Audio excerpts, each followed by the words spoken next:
اب ایمان کا وقت شروع ہو گیا۔ چنانچہ جب نبی علیہ الصلوۃ والسلام کی ولادت و شہادت ہوئی تو آپ صلی اللہ علیہ وسلم نے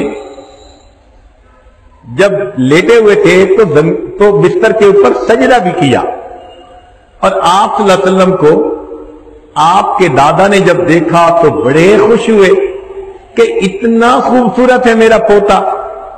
پھر وہ آپ کو لے کر بیت اللہ گئے۔ اس زمانے کا دستور یہی تھا کہ جب بھی بچہ پیدا ہوتا تھا تو عورتیں حصول برکت کے لیے سب سے پہلے اسے بیت اللہ بھیجتی تھی کہ وہاں اس کے لیے دعا کی جائے۔ تو عبد المطلب اپنے بچے کو لے کر گئے، مگر انہیں کیا پتا تھا کہ میں حصول برکت کے لیے جس بچے کو لے کر جا رہا ہوں یہ بچہ تو جہانوں کے لیے رحمت للعالمین بن کے آ رہا ہے۔ اب ان کے ذہن میں ایک بات آئی کہ جس بندے نے بچہ دیکھا اس نے کہا عبد المطلب اتنا خوبصورت بچہ تو کبھی دیکھا نہیں، اتنا پیارا بچہ تو کبھی دیکھا نہیں، یہ تو بڑا کیوٹ نظر آتا ہے، یہ تو بہت بیوٹیفل ہے۔ تو جب سب نے تعریفیں کی اللہ نے عبد المطلب کے دل میں نام ڈالا کہ میں اس کا نام رکھوں وہ جس کی بہت زیادہ تعریفیں کی گئیں، چنانچہ انہوں نے محمد نام تجویز کیا۔ محمد کا مطلب ہوتا ہے کہ وہ ذات جس کی دنیا میں اتنی تعریفیں کی جائیں کہ کائنات میں مخلوق میں سے کسی اور کی اتنی تعریفیں نہ کی گئی ہیں۔ بہت پیارا نام۔ پھر ایک نام احمد بھی رکھا گیا کہ وہ ذات جو اللہ تعالیٰ کی اتنی تعریفیں کرے کہ اتنی تعریفیں کسی اور نے کی ہی نہ ہو۔ تو آپ صلی اللہ علیہ وسلم محمد بھی تھے اور آپ صلی اللہ علیہ وسلم احمد بھی تھے۔ جب دنیا میں پیدا ہوئے تو آپ یتیم تھے۔ اللہ نے دنیا میں دکھا دیا کہ لوگوں یتیم کا تو باپ نہیں ہوتا، لوگ سمجھتے ہیں بے سہارا ہوتا ہے، لیکن یاد رکھو جس کا اب نہیں ہوتا اس کا رب ہوتا ہے، اور جس کا رب ہوتا ہے پھر اسی کا سب ہوا کرتا ہے۔ امی و دقیق دان عالم بے سایہ و صاحبان عالم۔ اللہ رب العزت نے اپنے حبیب صلی اللہ علیہ وسلم کو کیا نعمتیں عطا فرمائیں، چنانچہ آسمان کے ستارے جھکنے میں بھی حکمت تھی۔ یہ میسج دیا گیا کہ دیکھو آسمان کی مخلوق بھی اگر اس کے سامنے جھک رہی ہے تو اے زمین پر بسنے والوں تمہیں بھی اس کے سامنے زانوئے ادب طے کرنا پڑے گا، جھکنا پڑے گا۔ پھر یہ بھی بتانا تھا کہ جو اس کی شاگردی کو اختیار کریں گے وہ اسی طرح شان پائیں گے جس طرح آسمان کے ستارے ہوتے ہیں وہ لوگ زمین کے ستارے کہلائیں گے۔ نبی علیہ السلام نے فرمایا اصحابک النجوم بأیہم اقتدیتم اہتدیتم۔ پھر یہ بھی بتایا کہ دیکھو جب آسمانی مخلوق بھی ان کا احترام کر رہی ہے تو دنیا والوں تمہیں سرداری ملے گی جب تم لوگ ان کے قدموں میں آؤ گے۔ تو اللہ رب العزت نے چند باتوں کے ذریعے دنیا کو یہ پیغام دے دیا۔ کچھ دن ہوئے تھے نبی علیہ الصلوۃ والسلام کی پیدائش کو کہ عجیب بات ہوئی۔ مکہ مکرمہ سے کوئی 100-150 کلومیٹر دور ایک بستی ہے جو بنو سعد کی بستی کہلاتی ہے۔ اس کی کوئی 10 عورتیں تھیں۔ انہوں نے آپس میں مشورہ کیا کہ آؤ ہم چلیں اور مکہ مکرمہ سے کچھ بچے اپنے پاس لے آئیں، ان کو یہاں پالیں گے اور جب واپس لے جائیں گے تو ہمیں ان کے والدین سے انعام ملے گا، تو ایک انکم کا ذریعہ بن جائے گا۔ اس زمانے میں اپنے بچوں کو اس طرح دیہاتوں میں بھیج دیا جاتا تھا۔ ایک تو ان کو بیماریاں نہیں ہوتی تھیں جیسے وائرس کی بیماریاں ہوتی ہیں، کیونکہ مکہ مکرمہ جو تھا بیت اللہ یہ چوراہا تھا، مختلف ملکوں کے قافلے گزرتے رہتے تھے اور قافلوں سے وائرس ٹائپ بیماریاں بھی آتی رہتی تھی، تو لوگ بچوں کو چھوٹے بچوں کو وہاں رکھنے سے ذرا گھبراتے تھے تو وہ بھیج دیتے تھے۔ اور ایک بات اور بھی ہے کہ یہاں باہر کے قافلوں کے آنے کی وجہ سے بچوں کی زبان اتنی شستہ نہیں ہوتی تھی جو عربوں کی ہونی چاہیے تھی، تو دیہات میں بھیجنے سے وہ صاحب زبان بھی اچھے بن جاتے تھے۔ چنانچہ 10 عورتوں نے نیت کی کہ ہم مکہ مکرمہ جاتے ہیں۔ ان میں ایک عورت تھی جس کا نام تھا حلیمہ، وہ بھی اپنے خاوند کے ساتھ چل پڑی۔ اس کے پاس ایک اونٹنی تھی اور ایک گدی تھی، لیکن دونوں کمزور کیونکہ کھانے کو کچھ ملتا نہیں تھا۔ اب باقی عورتوں کی سواریاں تو تازہ دم آگے نکل جاتی اور حلیمہ پیچھے رہ جاتی، تو ان کو رک کر حلیمہ کے آنے کا انتظار کرنا پڑتا۔ 4-5 مرتبہ وہ مختلف جگہوں پر رکی اور حلیمہ کا انتظار کیا۔ پھر انہوں نے کہا حلیمہ ہمارا سفر بھی کھوٹا ہو رہا ہے، اگر اجازت دو تو ہم پہلے چلی جاتی ہیں، تم بعد میں آ جانا۔ حلیمہ نے کہا جاؤ۔ چنانچہ وہ باقی 9 عورتیں جو تھیں وہ ساری کی ساری جلدی مکہ مکرمہ آ گئیں۔ حلیمہ کمزور سواری کی وجہ سے پیچھے رہ گئی۔ مکہ مکرمہ میں آنے والی عورتوں نے جتنے مختلف بچے تھے وہ سارے دیکھے۔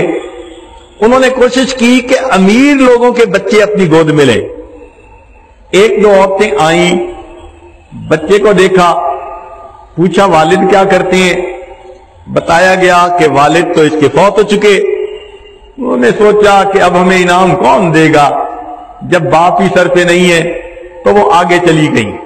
وہ یتیم سوچ کر چھوڑ کے اور آگے چلی گئی۔ اب ان کے اس عمل سے بی بی آمنہ کو بڑا دکھ ہوا اور وہ سوچنے لگی کاش میرا خاوند زندہ ہوتا، وہ میرے بچے کو خود پرورش دینے میں مدد دیتا، پھر بچہ ذرا بڑا ہوتا تو انگلی پکڑ کے لے جاتا میرے بچے کو اپنے ساتھ مسجد میں، بیت اللہ میں، تو بچے کے سر پہ باپ کا سایہ ہوتا، وہ بچے کو کھلونے لا کے دیتا۔ مگر رب کریم کو کچھ اور منظور تھا۔ آمنہ تم کیوں پریشان ہوتی ہو کہ والد اس کو کھلونا لے کے نہیں دے گا؟ اس بچے نے تو وہ شان پانی ہے، آنے والے وقت میں ہم آسمان کے چاند کو اس کے لیے کھلونا بنا دیں گے۔ یہ انگلی کا اشارہ کرے گا، آسمان کے چاند کے 2 ٹکڑے ہو جائیں۔ اس کے والد اس کو کیا بازاروں کی سیر کروائیں گے، آنے والا وقت آئے گا ہم اس بچے کو عرش پر بلائیں گے اور ہم اس کو یہاں پر جنت کی سیر کروائیں گے۔ آمنہ تو کیوں پریشان ہوتی ہے؟ بہرحال بی بی آمنہ غمزدہ تھی۔ جب حلیمہ سعدیہ پہنچی تو پتہ چلا کہ مکہ مکرمہ میں ایک ہی بچہ ہے۔ والد کیا کرتے ہیں؟ پتہ چلا جی والد تو وفات پا گئے۔ تو حلیمہ سعدیہ کے دل پہ بھی یہ بات عجیب سی تو لگی۔ وہ فرماتی ہیں کہ میں نے سوچا میں ذرا بچے کا چہرہ تو دیکھوں۔ بچہ لیٹا ہوا تھا اور اس کے اوپر کپڑا دیا ہوا تھا۔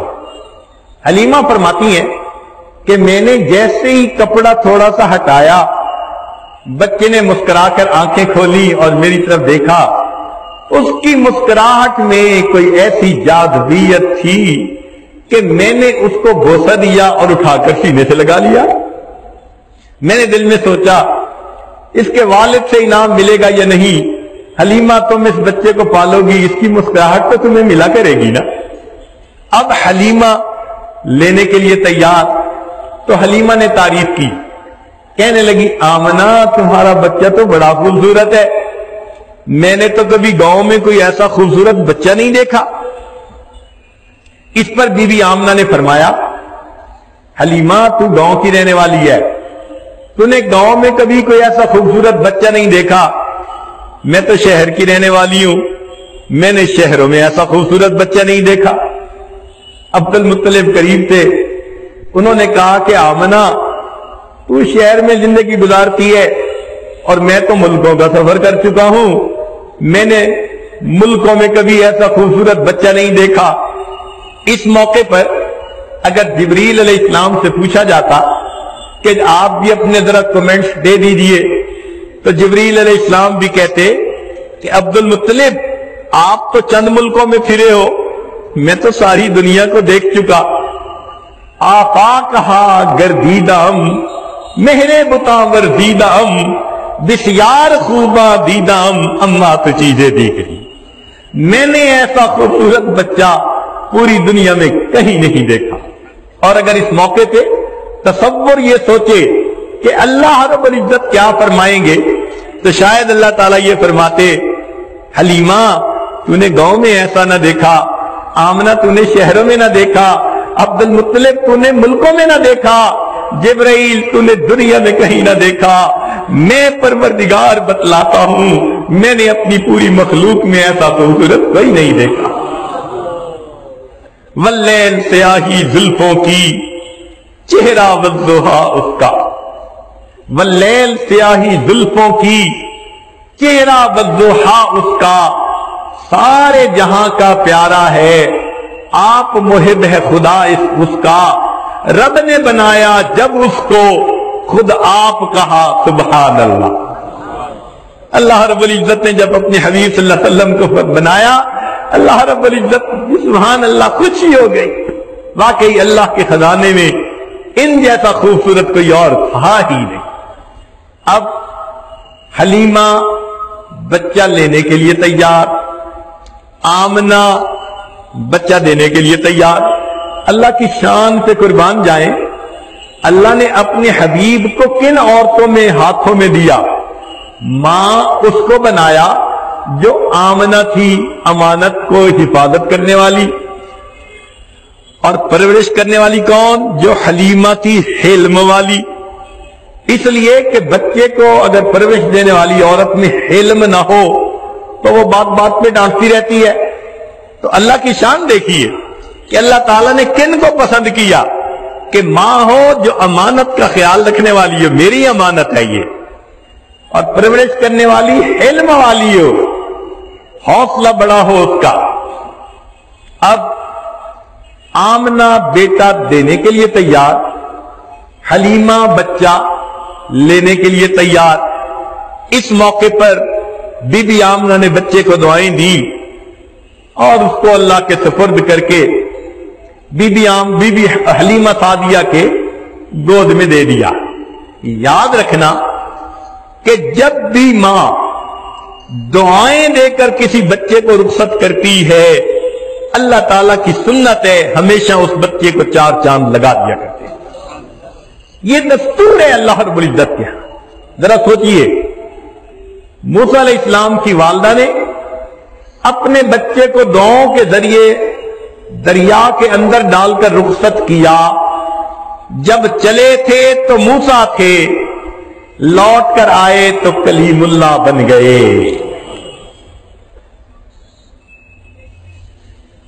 حضرت اسماعیل علیہ السلام کو ان کی والدہ نے ابراہیم علیہ السلام کے کہنے پہ نہلایا کہ بڑے کی ملاقات کے لیے جا رہے ہیں، اور دعاؤں سے رخصت کیا۔ جب چلے تو اسماعیل تھے، اور جب لوٹ کر آئے تو اسماعیل ذبیح اللہ بن چکے تھے۔ اور ادھر شیبہ کو دیکھیے، ماں نے ان کو مدینہ سے رخصت کیا اپنے چچا